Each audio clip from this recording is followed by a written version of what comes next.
ओम शांति। बाबा ने कहा, हर एक बच्चा तख्तधारी भी है, ताजधारी भी है, तिलक भी सभी का चमक रहा है। ये अलौकिक सभा कलियुगी राज्य सभा और सतयुगी राज्यसभा से कितनी न्यारी और प्यारी है। सभी के श्रेष्ठ स्थिति की झलक इस सूरत को फरिश्ता बना देती है। साधारण सूरत नहीं, फरिश्ता सूरत। तो फरिश्ता सूरत भी कितनी प्यारी है। फरिश्ता सर्वो आत्माओं के प्रति परमात्मा संदेश वाहक है। फरिश्ता अर्थात सदा उड़ती कला वाला। फरिश्ता अर्थात सर्वों का रिश्ता एक बाप से जुटाने वाला है। फरिश्ता अर्थात डबल लाइट, देह और देह के संबंध से न्यारा, हल्का। फरिश्ता अर्थात सर्वों को स्वयं की चलन और चेहरे द्वारा बाप समान बनाने वाला। फरिश्ता अर्थात सहज और सतह, अनादि और आदि संस्कार सदा इमार्ज स्वरूप में दिखाने वाला। फरिश्ता अर्थात निमित्त भाव, निर्माण स्वभाव और सर्वप्रति कल्याण की श्रेष्ठ भावना वाला। ऐसे फरिश्ते हो ना। फलक से कहो हम नहीं होंगे तो कौन होगा, फलक है ना। तो बाप दादा ऐसे फरिश्तों की दरबार देख रहे हैं। बाप देखते हैं कि बच्चे देहभान को छोड़ने की बहुत मेहनत करते हैं। एक देहभान के रूप को छोड़ते हैं तो दूसरा आ जाता है, फिर दूसरे को छोड़ते हैं तो तीसरा आ जाता है। लेकिन छोड़ना सदा मुश्किल होता है और धारण करना सहज होता है। तो बाप दादा कहते हैं कि स्वमान में सदा रहो। जहाँ स्वमान है वहाँ देहभान आ ही नहीं सकता।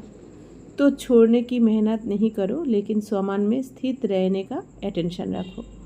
और संगम युग पर स्वयं बाप द्वारा कितने अच्छे अच्छे स्वमान प्राप्त करना नहीं है, प्राप्त है। अपने स्वमान की लिस्ट निकालो, कितनी बड़ी लिस्ट है। सारे कल्प में कितने भी स्वमान अर्थात टाइटल्स किसी भी नामी ग्रामी आत्मा के हो, चाहे राजनेता हो, चाहे अभिनेता हो, चाहे धर्मात्मा हो, चाहे महान आत्मा हो, अनेक अगर टाइटल गिनती भी करो तो आपके समान के लिस्ट से ज़्यादा हो सकते हैं। और रोज़ सवेरे सवेरे बाप दादा समान की स्मृति दिलाते हैं, समान में स्थित कराते हैं। रोज़ भी एक नया समान स्मृति में रखो तो समान के आगे देहभान ऐसे भाग जाता है जैसे रोशनी के आगे अंधकार भाग जाता। ना समय लगता, ना मेहनत लगती। तो बार बार भिन्न भिन्न देहभान को मिटाने की मेहनत क्यों करते हो। समान की स्मृति का स्विच ऑन करना नहीं आता है क्या। कितना भी गहरा काला बादल सूर्य के रोशनी को छिपाने वाला हो, लेकिन आपके पास ऑटोमेटिक डायरेक्ट परमात्मा लाइट का कनेक्शन है। लाइट क्लियर है या लीकेज है, किसका लिंक होता है लेकिन लीकेज हो जाती है। तो डायरेक्ट लाइन कितनी पावरफुल होती है। तो इस वर्ष क्या करेंगे, मेहनत समाप्त। मोहब्बत में लाभ में लीन हो जाओ। लाभ लीन हो, हर कार्य करो। जो लीन होता है उसको और कुछ दिखाई नहीं देता, आकर्षित नहीं करता। तो लाभ में रहते हो। ऐसा कोई होगा जो कहे मुझे बाप से प्यार नहीं है, लाभ नहीं है। सभी का लाभ है ना, लेकिन कभी लाभ में रहते हो, कभी लाभ में लीन रहते हो।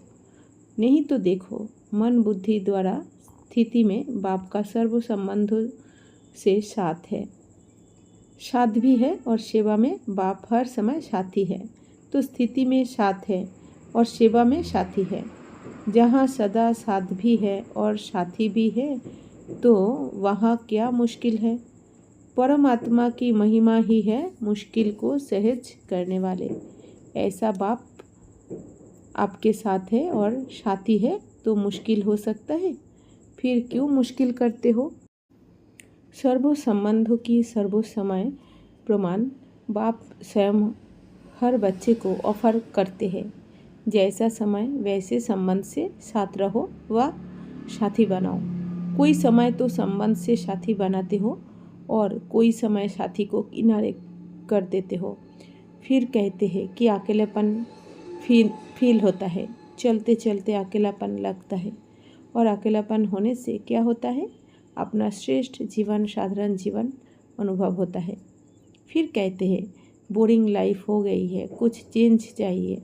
एक तरफ बाप दादा को खुश करते हैं कि हम तो कॉम्बाइंड है। कॉम्बाइंड कभी अकेला होता है क्या? बड़ी अच्छी अच्छी बातें करते हैं, बाबा हम तो है ही कॉम्बाइंड। बाप ज्ञान सागर है ना, बाप कंपेनियन नहीं है क्या? उससे मज़ा नहीं आता है कि समझते हो बिंदी से क्या मज़ा आएगा। आप सभी को सदा बहलाने के लिए तो ब्रह्मा बाप भी अव्यक्त हुए, लेकिन यहाँ तो सदा का साथी चाहिए ना।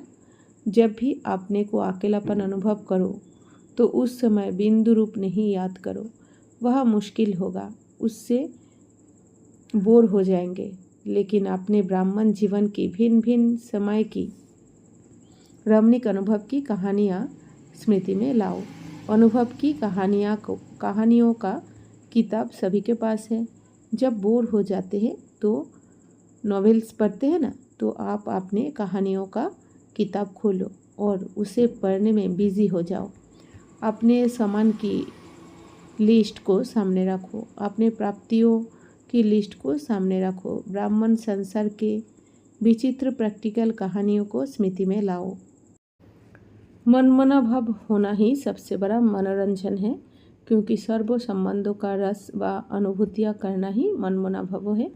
सिर्फ बाप के रूप में या विशेष 3 रूपों के संबंध से अनुभव नहीं है, लेकिन सर्व संबंधों के स्नेह का अनुभव कर सकते हो। ओम शांति।